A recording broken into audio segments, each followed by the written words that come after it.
I never thought I would see the day Warhammer Fantasy came back, to be honest. By the time I got into Warhammer, 8th edition was finishing up in 40k, and Age of Sigmar was a decent way into 2nd edition. I figured getting anything out of the classic fantasy setting would be relegated to Total War, Vermintide, the occasional book, and buying secondhand minis at 500% markup prices. But then the Old World came out, and for once, I'm not late on a video for a release because I'm just myself and have no sense of timing. I wanted to see what would happen, how the Old World would pan out. And by God has it been shining, to the point that GW employees have said that the response was far and away beyond what they expected. The initial releases of Bretonnia and the Tomb Kings have sold out almost entirely immediately, and that has continued to be the case. The Greenskins, the third faction to be reintroduced, have a hefty chunk of their kits sold out as well. Warhammer Fantasy is back, everyone. The World of Legend isn't just here once more, it's selling like mad. But saying that, it's been gone a long time, just about a decade. It's time for people's taste to change, or just for people to fall out of love with what once was. And either way, it was never as popular as 40k once that was introduced. A lot of people into Warhammer never gave it the chance it deserves. I'm here to fix that. Have you always been interested in the fantasy side of Warhammer but never took the plunge? Have you never even heard of it and want to understand what all the hype and excitement about the return is all about? Or are you a grizzled old veteran neckbeard curious what the return of a setting long lost looks like? Well, I've got no idea if I can answer those questions for you, but I've got the core rulebook, some Tomb King miniatures, and a can-do attitude. So let's see if Warhammer the Old World is right for you. Before we start going on about the Old World for the next half an hour plus, however, a word if you will. As you may or may not know about me, sleep is something I quite enjoy. It's the only time of day where you can feasibly do absolutely nothing, because no one expects anything out of you when you're unconscious, and my dreams are like really weird television, so it's even better for me. Naturally, when you sleep you want to be comfortable, and a good mattress is important to that.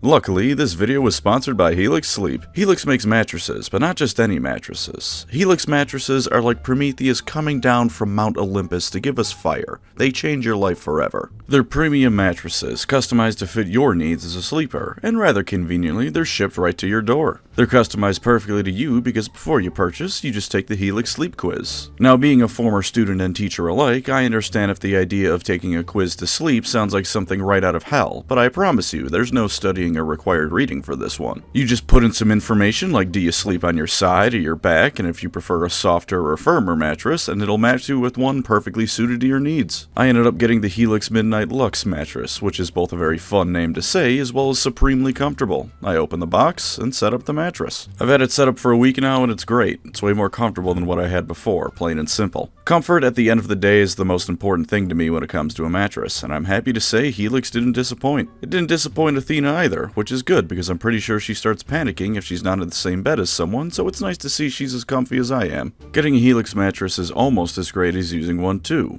Since it's shipped right to your door, you don't have to go through the hassle of wandering a mattress store for 3 hours looking at beds. It comes rolled up in a box and as simple as can be to set up once you take it out. And if you're worried about buying something you haven't tried, don't be. Helix has a 100-night sleep trial. You've got over 3 months to decide if the mattress is right for you. Plus, it not only has a 10-year warranty, but there's even flexible payment options to make sure you can get your perfect night's sleep. I love my Helix mattress, and I think you would too. If you're looking for a new bed, check out Helix Sleep. You can click the link below or go to helixsleep.com/PancreasNoWork to get 20% off your Helix mattress, plus 2 free pillows. Thanks to Helix Sleep for sponsoring this video. Make sure to use my link in the description to get yourself a Helix mattress and the best night's sleep you'll ever have.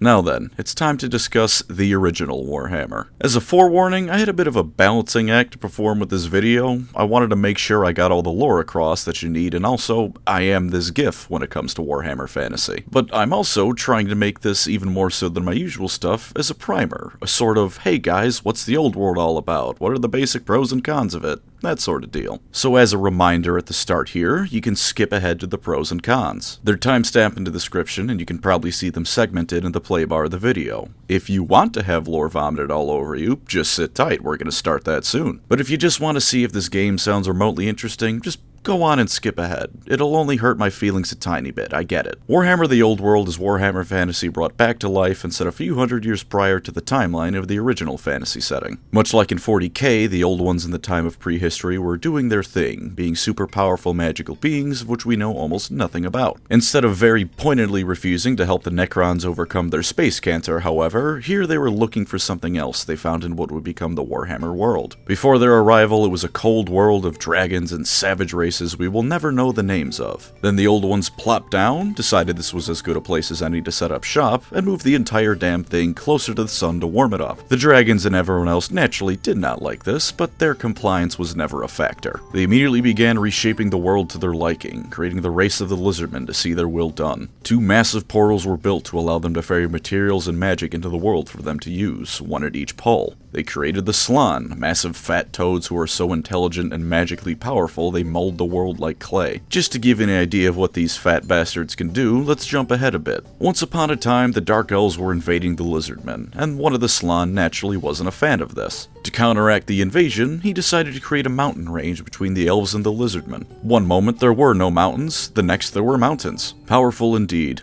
There was also the Skinks, their small craftsmen, the Croxagores, dumb labor, and the Saurus, the method by which they disposed of races not suited to their plans. Of the few races that survived were most prominently the Dragons, who would come to befriend either the Elves or the Chinese, the Greenskins, who hitched a ride on their spaceships and kinda just spread out across the entire planet, and the Dragon Ogres, who are a lot less important than that name would make you think. They're also neither dragons nor ogres, so the name is lying to you. Rats also exist on that planet. Keep that in mind. You'll notice that they make the world look like Earth if it was drawn by someone tweaking on meth. With the bedrock of their plan set, Phase 2 would commence. The planet was now mostly formed as they would like and would come to fully form in time naturally, so now it was time to fill it with all the generic fantasy races you could expect. These races would come to form both beautiful civilizations and perhaps even become the ultimate weapon against the dark gods. First were the Elves. Long-lived, elegant, and highly magical in their nature, they were gifted the magical floating island of Ulthuan to live on. It's basically the Garden of Eden if you crossed it with Atlantis. Unfortunately, they were both somehow too full of kindness as well as incredibly arrogant, and would put themselves and their kinsmen before anyone else. They were also a bit too frail, not the toughest bunch around. If you got past their defenses, the most they could do to keep you from ripping them apart was really hoping that you didn't.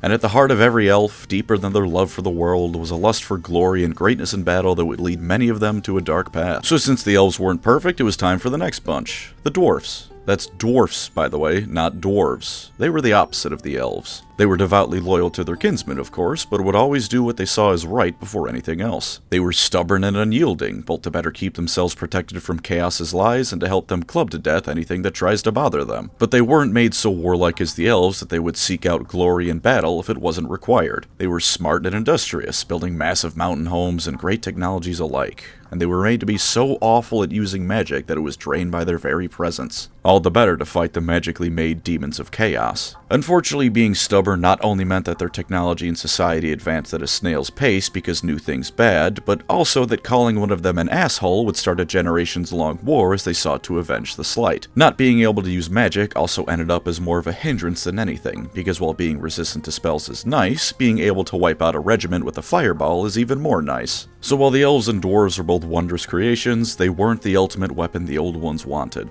So up next was mankind, you and me. Mankind was made to be inherently ambitious so that they would achieve great things. They would not be content with the works of their ancestors nor the paradise they already had, as the dwarves and elves were. They were made to be magically capable, but not so much as the elves. They were made to be able to inhabit almost anywhere with a bit of effort so that they would spread far and wide. Speaking as a human myself, in some ways the old ones hit the mark with mankind. In the coming fights that would plague the planet, their ambition would mean it was often mankind who would drive back the darkness of the world. But in others, they were the weakest. They were ultimately the most vulnerable to corruption and outside forces such as chaos, as the deep-seated ambition of man meant that a human would do whatever it took to achieve their goals. And if whatever it took meant killing a few thousand people in the name of the dark gods, it's just what's gotta be done. Can't fault a man for hustling. By this point, the old ones were getting a bit pressed for time in their minds, so they just started throwing shit at the wall and hoping it stuck. And to be fair, they seem to have nearly gotten it towards the end. Their second-to-last race was the halflings. On paper, the halflings are useless. They were shorter than dwarfs and not nearly as tough, generally not great in a fight and pretty cowardly to boot, and had the most voracious appetites on the planet. But they were incredibly resistant to the draw of chaos, so the old ones took what they learned and created the ogres. They were massive, capable of magic, reasonably ambitious, and pretty resistant to chaos as well. But just before the old ones could give them a land capable of housing them, as well as curbing their ever greater hunger, disaster. Chaos erupted into the world at the polar gates the Old Ones were using. For whatever reason, the moment this happened, the Old Ones just left. They might not be as dickish as they were in 40k, but they're apparently infinitely more cowardly. Left unfinished and unprepared as most of the races they created were, it fell to the lizardmen and elves to mount the main defense. Mostly the lizardmen, because the armies of the elves were entirely untested by this point.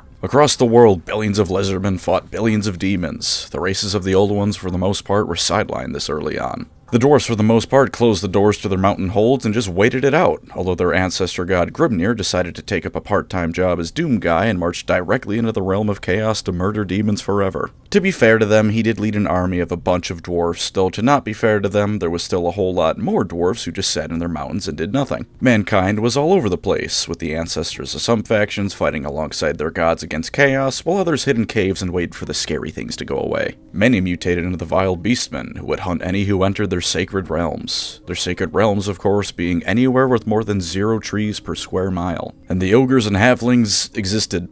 Certainly they were around for this time, doing things and stuff. Rats also still exist on this planet. The lizardmen were fighting well, but were hard-pressed. The spawning pools they come from were frequently corrupted, and in the case of the Slann, entirely destroyed. Every lizardman took down 10 demons or more before they died, but it wasn't enough to do more than barely hold out. Except for one of the Slann. He died, he just decided it wasn't actually important and kept on trucking. As for the elves, they were going through it. Armies getting smashed, demons as it turns out just respawn after enough time, and overall not much in the way of permanent solutions. Then 2 cool fellas named Anarion and Kalodor rose up. Anarion was such a great warrior that he regularly fought greater demons and came out on top, and Kalodor was the type of wizard who could turn you inside out asshole first if you annoyed him. Anarion grabbed something called the Sword of Cain, which every single god except for Cain was telling him not to do, and proceeded to kill even more demons, so good on him. Kalodor, in conjunction with whatever Slann were left alive, created a magical vortex which drained magic from the world. This caused the demons to lose form as they required ambient magic to exist in the real world, and everyone breathed a sigh of relief. We'll speedrun things a little bit so we can get to the meat of this video. Anarion disappeared, his first ex-wife who everyone thought was killed by demons came back with their kids and formed the line of Anarion. They're cursed for all time because Daddy picking up the Sword of Cain made his bloodline a bit angsty. His ex-lover after her, Morathi, gave birth to a kid named Malekith. Malekith was a great hero for the elves until he wasn't, and he and his mom caused a little bit of a civil war, leading to the creation of the Dark Elves. The Greenskins continued to exist on this planet and keep punching the closest thing to them in the face. You don't need to know much about Greenskin lore, it's pretty similar across the board. Sometimes they get close to punching something really important to the integrity of the world in the face, and then they usually get stopped right before they can do it. At some point, the rats that continued to exist on this planet got a bit bigger.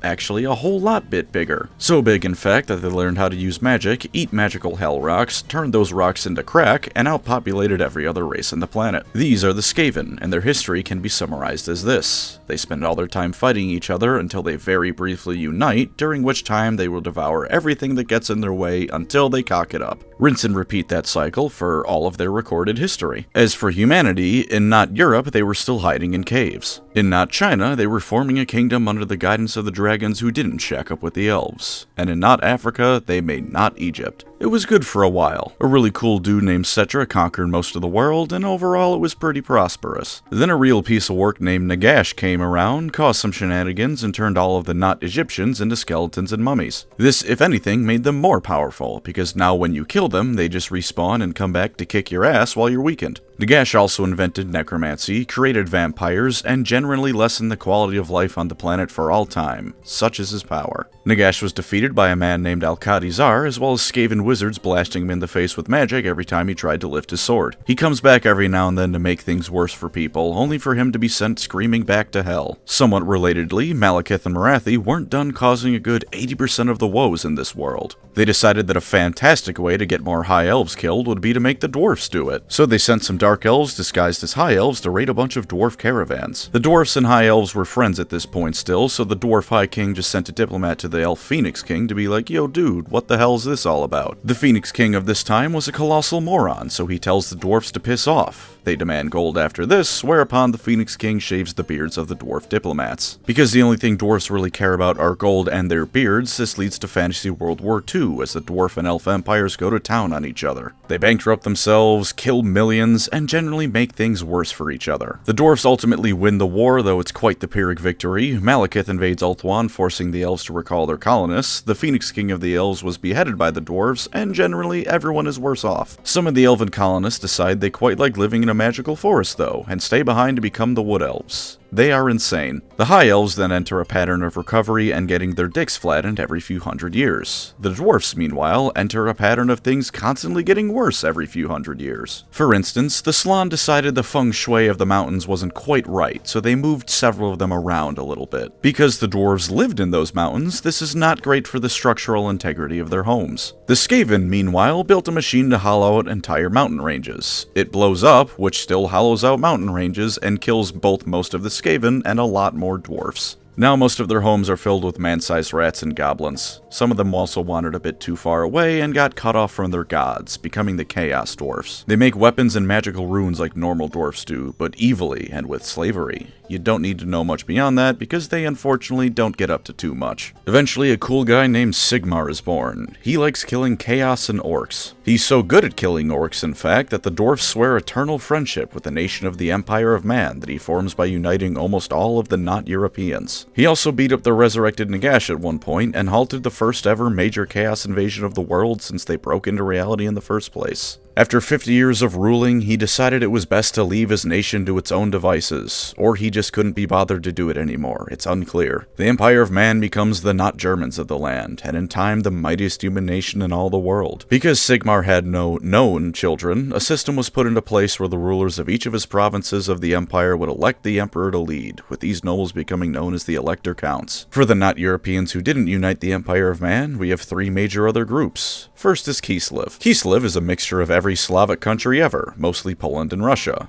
It's cold, demons attack every few minutes, so they constantly deal with that, and they really like vodka. To counteract the constant threats they have to face, they have ice magic and bear cavalry, which usually solves things pretty well. In the grand scheme of things, they're an incredibly important nation, because every chaos invasion coming from the north, where they're mostly located, has to go through thousands of angry, drunken winged hussars first. But they're also pretty simple to understand, so no need to go too in-depth at the moment. The second group is what I'm combining Talea and Estalia into. Tylea is Renaissance Italy if it lived next to the capital of the man-eating, cocaine-snorting ratmen. Despite that, it's actually not too bad of a place to be, especially if you love political assassinations. Estalia is Renaissance Spain, but without the colonial empire. They don't do too much, though they did at one point crusade into Araby. Araby, meanwhile, is even less important of a human nation than Estalia, because its lore starts and ends with Estalia crusaded into it alongside some others. The last group is Bretonnia. I do not like Bretonnia. They were too arrogant to join Sigmar's realm and saw themselves as better than him, and instead saw High Elf cavalry and decided to turn their entire culture into a Silver Helms LARP.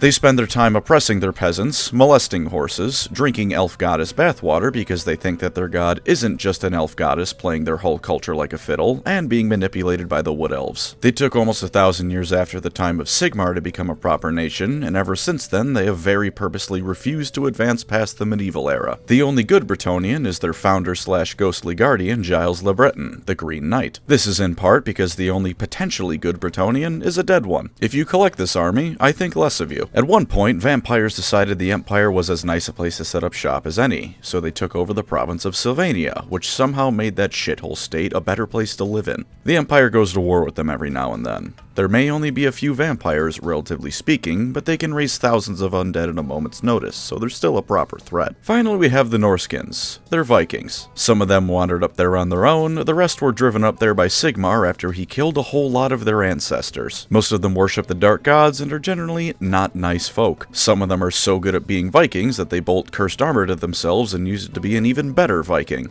Every now and then, one of them is such a good Viking that he ascends to being a demon prince. Now they're immortal, look pretty funky, and depending on their patron god, may or may not be incredibly angry, tricksy, smelly, or horny. As time advanced, the civilizations of the world actually advanced with it. By modern Warhammer fantasy, like what we had 10 years ago, the Empire was very firmly in the early stages of the Industrial Revolution. Factories were springing up more and more, the army was being armed more and more with standardized equipments and firearms, and hell, they had tanks. Really crappy ones, but still tanks. And magic users were finally getting past the stage of all being burned at the stake for witchcraft. Now it's only 50% of them, 60% tops. But in the old world, we aren't quite there yet. Magic is still demonized, firearms and factories, while still present, are in far fewer number, and generally it's just a bit more antiquated. Don't think that means the old world is any less eventful than modern Warhammer fantasy. The Empire for centuries has been in the Age of Three Emperors, where the true claimant to the throne is in heavy dispute. In Bretonnia, the king has declared an errantry war to purge greenskins of his land. In Nagaroth, the Dark Elves plot their latest invasion of Ulthuan to retake what they believe to be rightfully theirs from the High Elf pretenders. The dwarfs continue to get their rocks and stones crushed by orcs and goblins, and far in the north, the armies of chaos once again begin to stir. Warriors of chaos begin gathering in ever greater number, and in time an Everchosen will unite them into a legion destined to bring terror and fury unmatched to the old world. And you, dear viewer, now have the chance to not just play Warhammer Fantasy, but Warhammer Fantasy in the age that defined what it would be by the modern era of the setting. So either dust off those old armies, or get ready to experience for the first time the true joy of rank and flank in an age of war and strife, but also of hope and heroism. As always, let's go through the pros and cons of the old world, starting with the lore. For lore positives of the old world, let me just start with what drew me to the setting.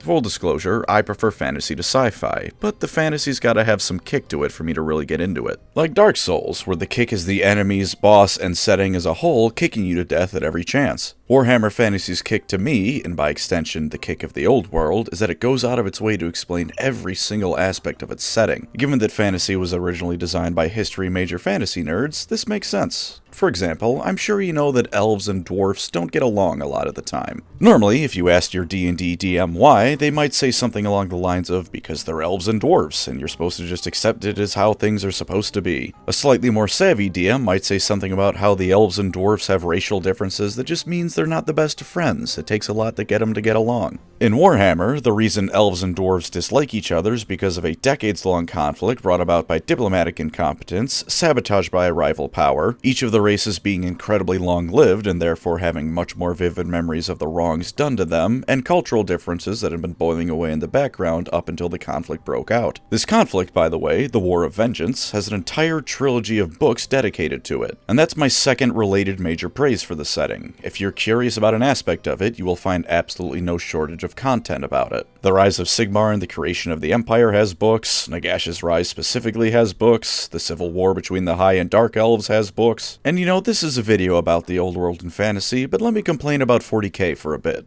The War in Heaven is the founding conflict of 40k. The reason everything sucks so bad there can be traced back to that war. And what do we know about that war? Not much, most of which is revealed in snippets of dialogues by Necrons and very occasionally in Eldar. This is the conflict that started the setting as a whole and made the factions in it what they are, and we know almost dick about it. And I get that to some extent, mysteries mean things can be more intriguing and interesting to think about, food for thought and all that. But there's an intriguing mystery, and then there's not telling your audience anything. And either way, I'm a history major. I want to know every single bit of reason that something is the way that it is. Warhammer Fantasy has mystery, sure, don't get me wrong. There's smaller character-based mysteries like, is Balthasar Gelt wearing a mask to hide disfigurement, or is that just his head now after his experiment partially turned him into a golden statue? There's some more middle-of-the-road sized mysteries like, what in the name of God was the sleeper from Gotrek and Felix, aside from utterly horrifying. As an aside, Fall In Sons of Karak Hern, There Is Sad Work to Be Done, is one of the most depressing things I've ever read, second only to Snorri Can't Remember right now. There's larger mysteries like, who exactly is the Lady of the Lake, or what is she? That one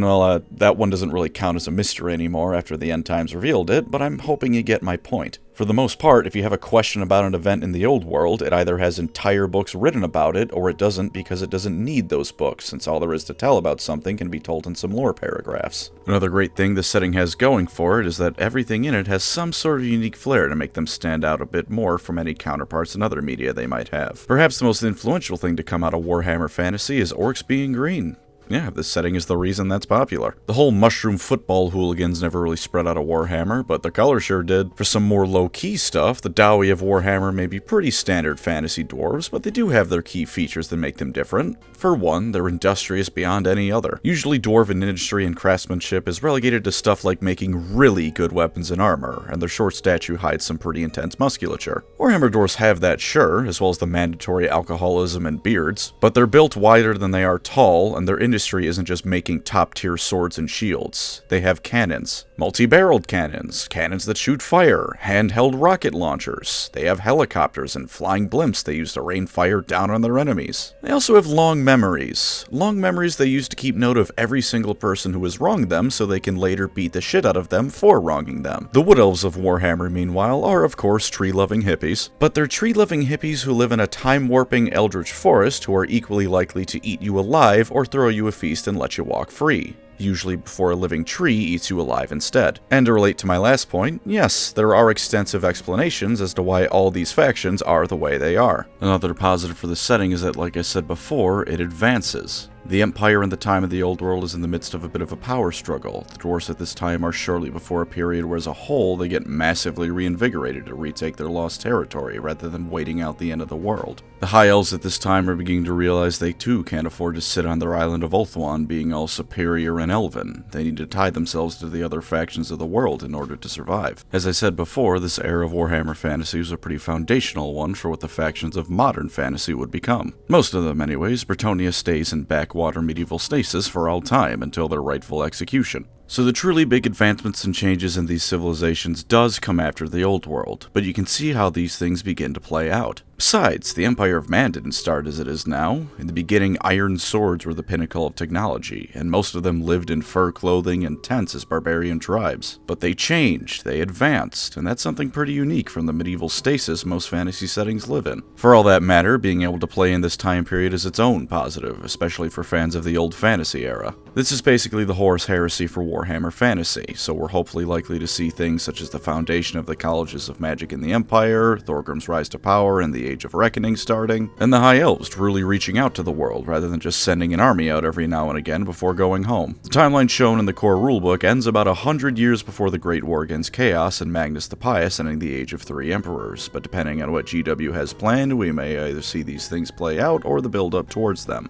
Both would be fine to me. Either we get a more in-depth look at an interesting period, or we see the lead-up to things that we already largely know how play out. This setting is also a lot more heroic than 40k. It's Warhammer, it's gonna be depressing. This era involves orcs being an absolute menace to Bretonnia and somehow making it even worse to live there, the Empire being heavily divided, and Chaos getting ready to start the largest incursion it's ever done. But to put it bluntly, the people in it aren't 40k characters. They aren't brainwashed, hate-filled soldiers who hate people different than them because they are different than them. They're grimy, superstitious peasants, but they're generally happy enough to see a dwarf. The gods that aren't the Chaos Guards are usually far more benevolent than they are malicious, with some exceptions, such as Cain. Excepting the evil factions, of course, the people in this setting don't fight to purge the Xeno because someone worshipping the wrong god is heresy, or for other petty, abominable reasons. They fight because they want to live another day, and while they may be morally gray at times, the causes they champion are usually righteous. Somewhat relatedly, it's a lot easier to relate to the people of the old world. I'm not a space marine. I can't understand what it's like to truly be one, and you probably can't either, because I'm assuming you're not an indoctrinated child super soldier. You're not a pious battle nun who's so faithful the sheer power of her holy hatred manifests miracles. You're also not a Tyranid, I hope. Even the more human-like alien races in 40k aren't exactly relatable.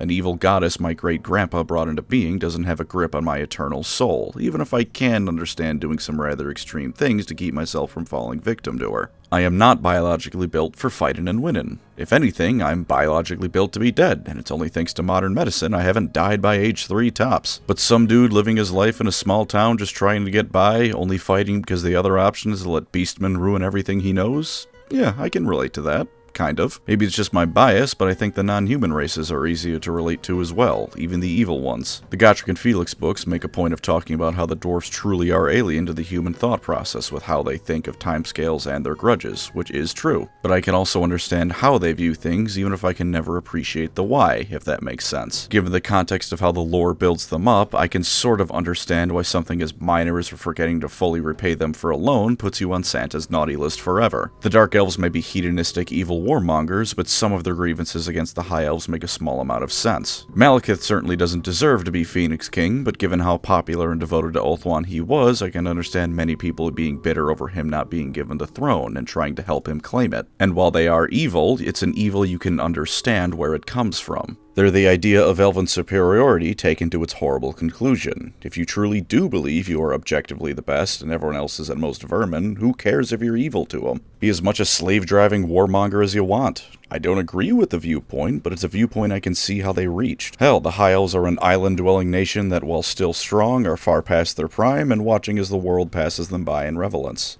Did you know Games Workshop is a British company? The factional concepts and motivations of the setting are very easy to understand, even if you don't quite relate to all of them. And since I've blown my load all over this game's lore enough, my last positive will be that if you're also a history buff who's interested in fantasy like me, you'll love this setting on that virtue alone. The Empire of Man is the Holy Roman Empire if it had griffins and magic. Bretonnia is a vomit-inducing hodgepodge of Arthurian legends and every medieval stereotype you can think of. Cathay is ancient China if those cool terracotta statues were 100 feet tall and animated by magic to kick ass. All these factions regularly fight demons from hell, orcs, elves, and more. So if you fondly remember bashing action figures together as a kid but wanted to do that with Charlemagne and Legolas, this is the setting for you. Now onto the tabletop pros of the old world, and here's a bit of forewarning before we delve into things. Almost every positive I'm going to list is counteracted by a related negative. I don't think that's anything that kills this game by any means, I'm just saying it more as a heads up. You'll probably think that I'm phrasing certain things very carefully or that I'm leaving something out, and I am in fact doing that intentionally. We talk about the good stuff and then the not so good stuff later, and they're usually related in this case. The head side of the coin comes before the tails. So first off, old world models. I've always wished GW would have just kept the World Fantasy line around just for the sake of getting them.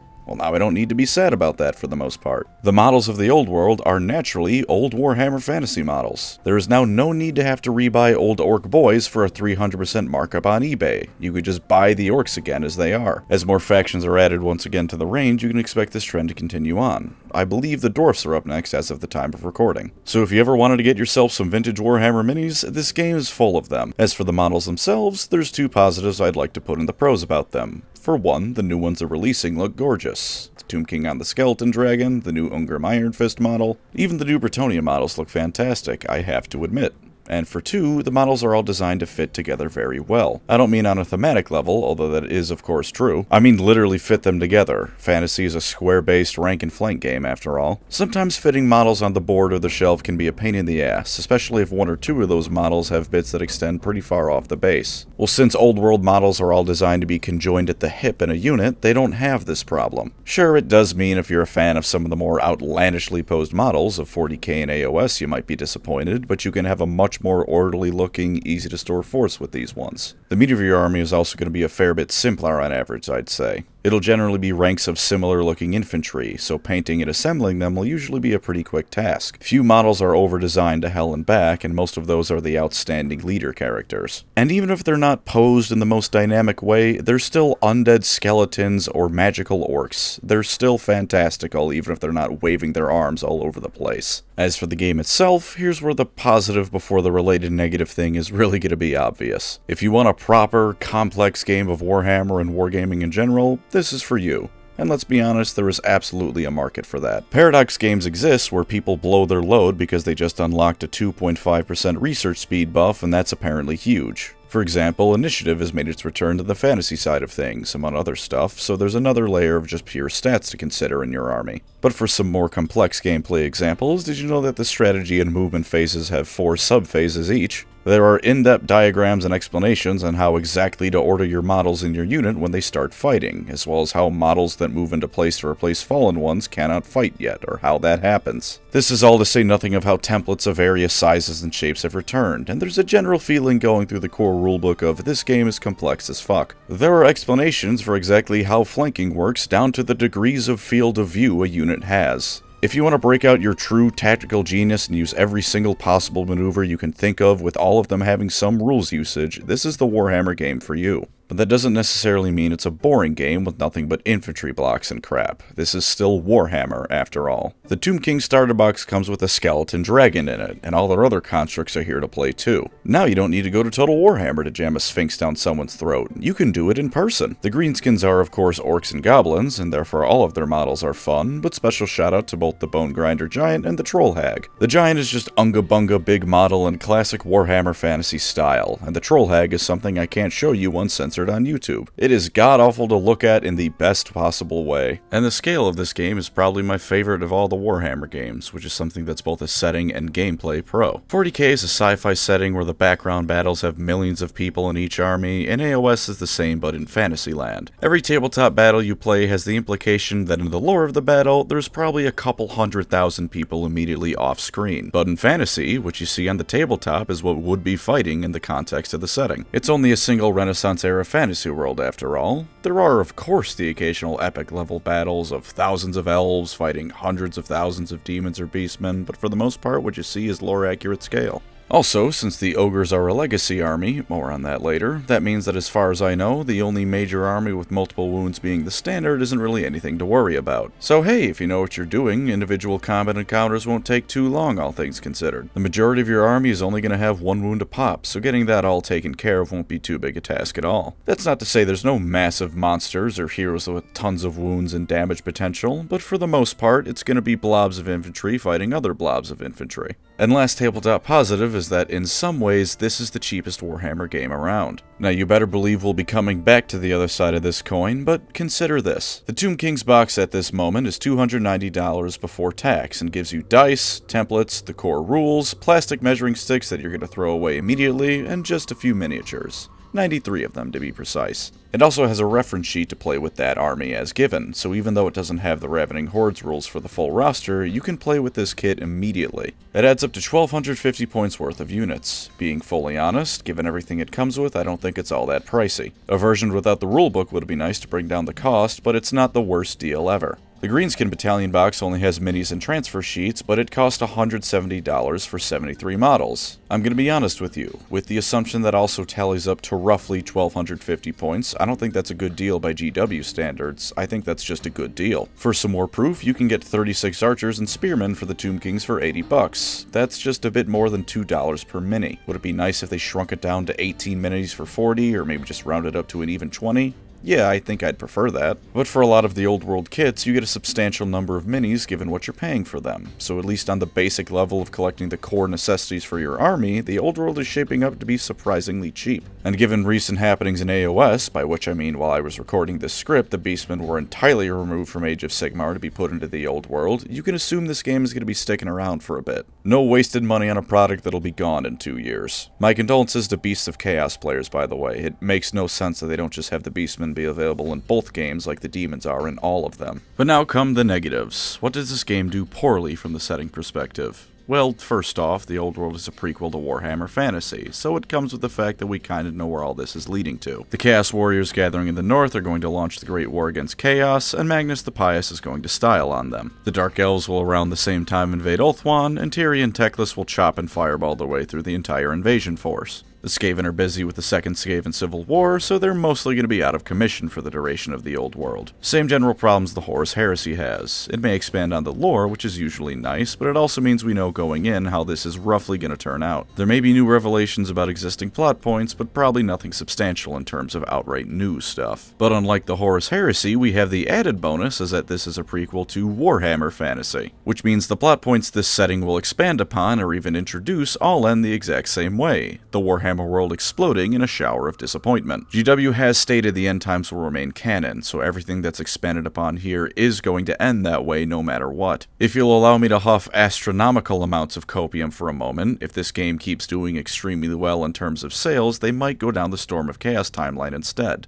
That would have me over the moon. But most likely, you have to play this game with the knowledge that everything in the setting ultimately amounts to nothing. That doesn't mean it can't be enjoyable. The best Star Wars content in my mind has been stuff like the Clone Wars show, and we know damn well that it all amounts to, and then most of the Jedi die and the Empire arises. But it does suck at least some of the fun out of things. Warhammer Fantasy also has always been the smallest scale Warhammer setting. This is something I consider to be a feature, not a bug, but it's worth noting. It makes the world much more approachable, since I can register the scale of a country lot better than I can a galaxy-spanning empire, or 8 functionally infinite realms of reality. But like I said earlier, the battles you play in-game are pretty accurate to the scale of the setting, so if you like imagining every battle you play on the tabletop to actually be millions of people duking it out, the setting may leave you a bit disappointed. And as much as it hurts me to admit it, Warhammer Fantasy is somewhat generic. For all that the races are unique from other fantasy counterparts, there's nothing like AOS, where the standard fantasy races exist, yeah, but in ways unlike any other. The high elves of the old world are high elves, for instance. You know what you're gonna get. There's no weird stuff with geometry spirits and cows like what with the Lumineth. So if you want something a bit weirder with your fantasy, Warhammer Fantasy doesn't always deliver. It can, but not too often. To be honest with you though, I'm out of lore cons for the old world. Warhammer Fantasy is what got me into Warhammer through Total War, and for a variety of reasons, it's my favorite Warhammer setting. Regardless of how you feel about GW blowing fantasy up way back when and then bringing it back, Warhammer the Old World is Warhammer Fantasy. It's the same minis, same rules, same setting,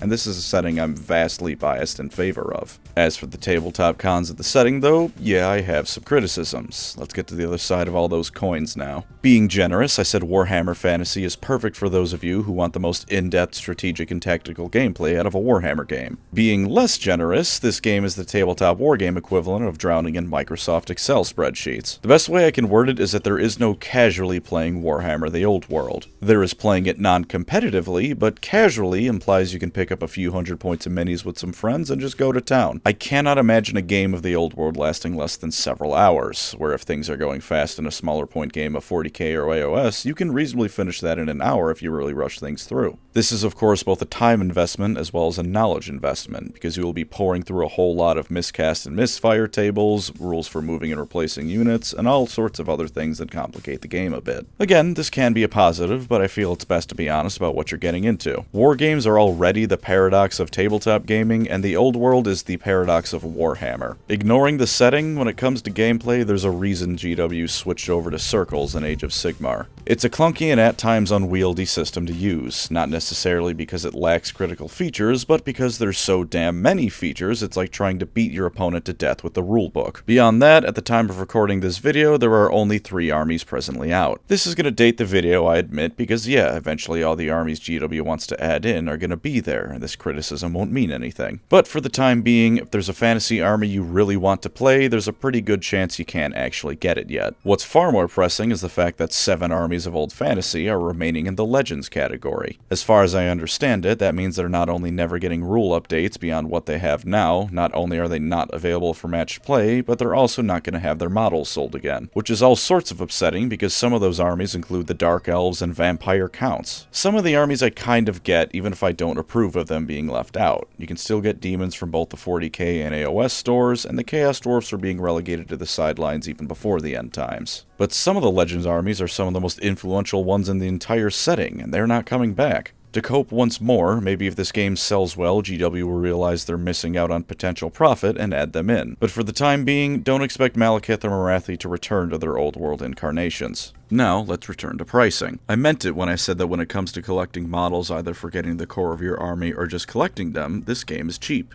Again, $170 for 73 models in the Orc kit. Assuming that's going to be standard for every army, that's incredible. And a lot of the characters are pretty cheap, with a $15 price tag not being a rarity. But expanding past the essentials and certain character units, the price point starts racking up pretty quick.